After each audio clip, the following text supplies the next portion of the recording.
Do you believe in INEC? Credibility of INEC to conduct a free and fair election come 2027? Again, INEC is a Nigerian institution, like all these institutions that we have mentioned. If INEC wants to do the right thing, they have everything to do the right thing. The I in INEC means independence. But it's about human beings, not the institution. It's about whether today the man who sits as the chairman of INEC, Professor Joash Amokwito, is willing to use the power that he has to do the right thing by the Nigerian people, by the Nigerian Constitution, and preserve his place in history, in the glorious chapters of Nigerian history. Or he wants to be part of the history of ignominy, the long history of ignominy that has characterized people who have headed these institutions in the past. A couple of weeks ago, I was at an event celebrating the late Humphrey Nwosu that conducted the June 12th election. So every head of INEC has to see it as an opportunity to make or mar his reputation forever. For most of them, there is no coming back. The reason Atahiru Jega is able to walk around freely in this country today was what he did in 2015. Other past leaders of INEC cannot do that. Some of them, their names are synonymous with shame, with disgrace. Their children cannot even proudly announce their surname anymore. As an institution, like I said, INEC has everything that it takes to do the right thing. And there are people in INEC still who are committed to doing the right thing, up till now, who believe that they have a responsibility to this country and to God to do the right thing. So we are hoping that when the time comes, these people will stand up for the right thing. But we are not going to just trust. We trusted in the last election, where we know where that has led us. So we are not going to make the same mistake. So we'll do whatever, because the people we are dealing with will stop at nothing to impose themselves on the Nigerian people. Already you hear the way they talk. Because a government that is facing election will not be contemplating some of the things that they are doing. Right? During the Iran, it has resumed now, unfortunately. The price of crude went up. The price of gas or petrol went up all over the world. In almost all countries, government quickly stepped in to cushion the effect, to keep the price down. Nigerian government is facing an election next year. They didn't think it means anything. They didn't care. They don't let the people continue to suffer. They don't care. So it appears to us that they are not willing to, they don't think they need to draw their mandate from the people. Because there is nothing, they don't appear to care about anything. About anything. And like I said some days ago, they believe that there is only one problem today that they have. Only one problem, not two. Re-election. All these things that you are saying about people hungry, people suffering, price of petrol, this, that, people being kidnapped, people being stolen, people, they don't care.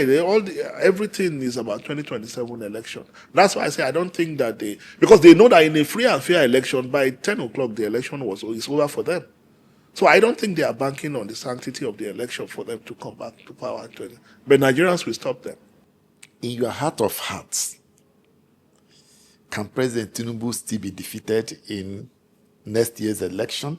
And is there any coordinated, because there is always this fear and insinuation about the government in power rigging itself back to power. Is there any coordinated plans or attempts to ensure, if that comes to the fore, that it will be frustrated? President Tinubu cannot win election in 2027. He can't win the election in 2027. Go around the country and talk to people. In some parts of the north, you cannot go and mention Tinubu's name. I'm very sure of that. Even some APC governors and politicians contesting under APC cannot put Tinubu's photo on their campaign posters or messaging. But you can only rig where you have the possibility of winning. Every politician knows this. Where you have no possibility of winning, you cannot rig. When you rig, you cause trouble for yourself. With 34 governors on his side, with are these governors the not security agencies? Are these governors not the architect of the suffering that is going on? How many have you not seen governors that lost the election after leaving office? They contest for Senate and lost the election. If it were possible for governors to determine how the people vote, will governors be losing senatorial election? So having these governors doesn't mean, okay, if the governors will guarantee them victory, why are they still hunting opposition? Why are they chasing Peter Obi all over the place? Why are they harassing ADC all over the place? It's because they know that even when the time comes, look at the mess they have found themselves. The trap they have set for us as opposition parties, they have fallen into it. They set a trap for us, thinking that, oh, we'll have problems trying to decide who our candidates will be. But look at the mess they have found themselves, because they think that they could use power, political power, governmental power, to impose candidates on their members. But look at what has happened to them. There are more disgruntled people within the APC than there are outside the APC today. And all these people I know will not support them. Will not. So even some of these governors are very, very bitter because they have imposed candidates on the governors also. They have acted contrary to what the governors wanted. So some of these governors will, when the chips are down on election day, on D-Day, everybody will answer their father's name. So the issue of having governors doesn't guarantee anything. The election of 2027, I'm not saying it's going to be a walkover, but there is no way President Bolaji Tinubu is not going to win the election unless they do something about it. So you don't have any fears of his continued stay in power beyond 2027? I have my fears.